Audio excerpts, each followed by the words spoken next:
আমরা দেখছি বিভিন্ন জায়গায় 11 দলীয় জোটের নেতা কর্মীদের উপরে হামলা করা হচ্ছে। 5ই আগস্টের পরে নতুন কোন জালেমের আবির্ভাব দেখতে চায় না। 11 দলীয় জোটের পক্ষ থেকে শুভেচ্ছা জানাই। আপনারা জানেন আগামী 12ই ফেব্রুয়ারি নির্বাচন অনুষ্ঠিত হবে। সেই নির্বাচনের জন্য আমরা প্রস্তুতি নিচ্ছি।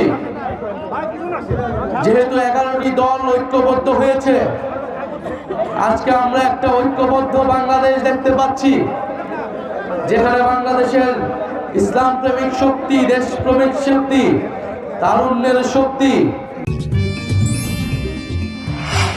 আমা অথেন্টিক ব্রাজিলিয়ান কফি, সকল শক্তি ঐক্যবদ্ধ হয়েছে বাংলাদেশকে নতুন ভাবে তৈরি করার জন্য,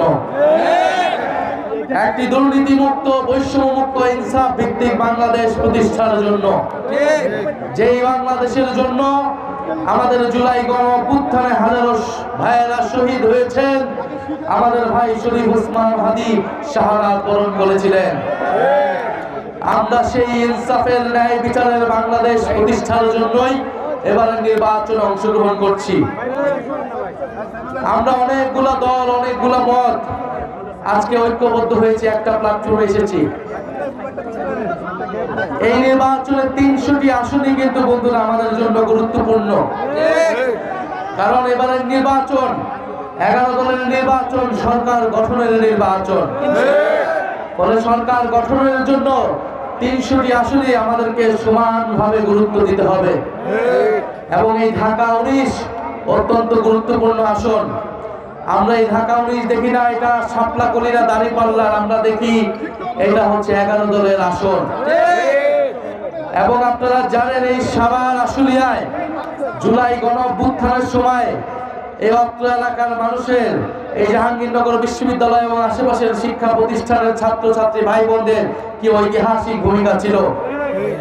এই সাভার আশুলিয়া থেকে 5ই আগস্ট যাত্রা শুরু হয়েছিল এবং এখানে আমাদের শত শত ভাইয়েরা গুলিবিদ্ধ হয়েছিল, আহত হয়েছিল, শহীদ হয়েছিল।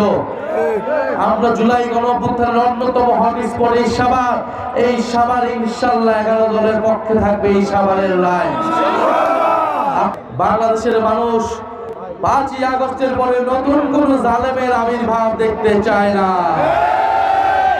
আমরা দেখছি যারা 5ই আগস্টের পরে নতুন করে চাঁদাবাজি শুরু করেছে, নতুন করে জমি দখল শুরু করেছে, নতুন করে মানুষকে নির্যাতন করছে, যারা পাথর মেরে মানুষকে হত্যা করছে, তারাই নতুন জালেম হিসেবে আবির্ভূত হয়েছে। আগামী 12ই ফেব্রুয়ারি সেই সকল জালেমদেরকে পরাজিত করার দিন। আগামী 12ই ফেব্রুয়ারি আমাদের ঋণ খেলাপিদের পরাজিত করার দিন। প্রিয় জনগণ, যদি আবার সংসদে আবার ঋণ খেলাপিরা যায়, আবার ভূমিদস্যুরা সংসদে যায়, আবার বিদেশি নাগরিকত্ব যাদের রয়েছে তারাই যদি সংসদে যায়, তাহলে এই বাংলাদেশের কোনো পরিবর্তন হবে না। শুধু একটা দলের জায়গায় আরেকটা দল প্রতিস্থাপিত হবে। বাংলাদেশের মানুষ সেই কারণে গণঅভ্যুত্থান করে নাই, জীবন দেয় নাই, রক্ত দেয় নাই। ফলে এবারে নির্বাচন পরিবর্তনের নির্বাচন, সংস্কারের নির্বাচন এবং 11 দলীয় ঐক্য হচ্ছে পরিবর্তনের প্রতীক, সংস্কারের প্রতীক। দাঁড়িপাল্লা শাপলাকলি হচ্ছে সংস্কার এবং পরিবর্তনের প্রতীক। আমা অথেন্টিক ব্রাজিলিয়ান কফি। দিল্লির দাবিদারি যারা করে এসেছে, নতুন করে যারা দিল্লির দাবিদারি করতে চায়, তাদের রাজনীতি বাংলাদেশে আর কখনোই প্রতিষ্ঠিত হবে না। আমরা জীবন দিয়েছি, আমরা জীবন দেওয়ার জন্য আমরা প্রস্তুত আছি, কিন্তু আজাদী এবং সার্বভৌমত্বের প্রশ্নে আমরা এক বিন্দু পরিমাণ ছাড় দিব না। শরীফ ওসমান হাদির বিচারের প্রশ্নে আমরা এক বিন্দু পরিমাণ ছাড় দিব না।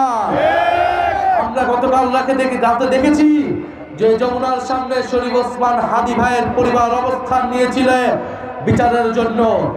এই গভর্নমেন্টকে আমরা স্পষ্টভাবে বলতে চাই, শরীফ ওসমান হাদি বিচার নিশ্চিত করতে না পারা, হত্যাকারীদের গ্রেফতার করতে না পারা এই অন্তর্বর্তী সরকারের অন্যতম ব্যর্থতা হিসেবে ইতিহাসে লেখা থাকবে।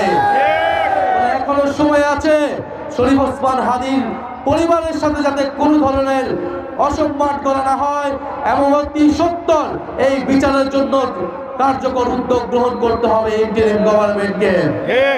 আমরা পরিষ্কারভাবে বলতে চাই, আমরা দেখছি বিভিন্ন জায়গায় 11 দলীয় জোটের নেতা কর্মীদের উপরে হামলা করা হচ্ছে। শেরপুরে আমাদের এক ভাইকে হত্যা করা হয়েছে। যারা হত্যা করে লাশের উপর দিয়ে ক্ষমতায় যেতে চায় পুরনো কায়দায়, ফ্যাসিস্টদের কায়দায়, তাদেরকে রুখে দেওয়ার দিন হচ্ছে আগামী 12ই ফেব্রুয়ারি। আমাদের মা বোনদেরকে তারা ভয় পাচ্ছে, কারণ আমাদের মা বোনরা, আমাদের মহিলারা 11 দলের পক্ষে গণজোয়ার তৈরি করে ফেলেছে।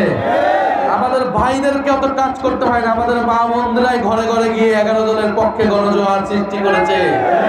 আমাদের তরুণ সমাজ গণজোয়ার সৃষ্টি করেছে, ফলে তারা সেই গণজোয়ারকে ভয় পাচ্ছে। আমাদের মা বোনদেরকে তারা টার্গেট করছে, তাদেরকে আক্রমণ এবং হেনস্থার চেষ্টা করছে, প্রচারণায় বাধা দিচ্ছে। আপনাদের ঢাকা আসনের প্রার্থী, একজন নারী প্রার্থী দিলশানা পারুল, তিনি প্রবাস থেকে চলে এসেছেন গণ অভ্যুত্থানের পরে, কারণ তার কাছে মনে হয়েছে যে বিদেশের জীবনের থেকে এই মুহূর্তে বাংলাদেশের জনগণের, ছাত্রদের পাশে দাঁড়ানো অন্যতম কর্তব্য। দিলশানা পারুল এবং ঢাকা বিশ্ববিদ্যালয়ের ইঞ্জিনিয়ার নামিলা তাসনিম, তারা এই 11 দলের মা বোনদেরকে প্রতিনিধিত্ব করে। তারা মা বোনদের সম্মান, অধিকার এবং নিরাপত্তা নিশ্চিত করার জন্য লড়াই করবে ইনশাআল্লাহ।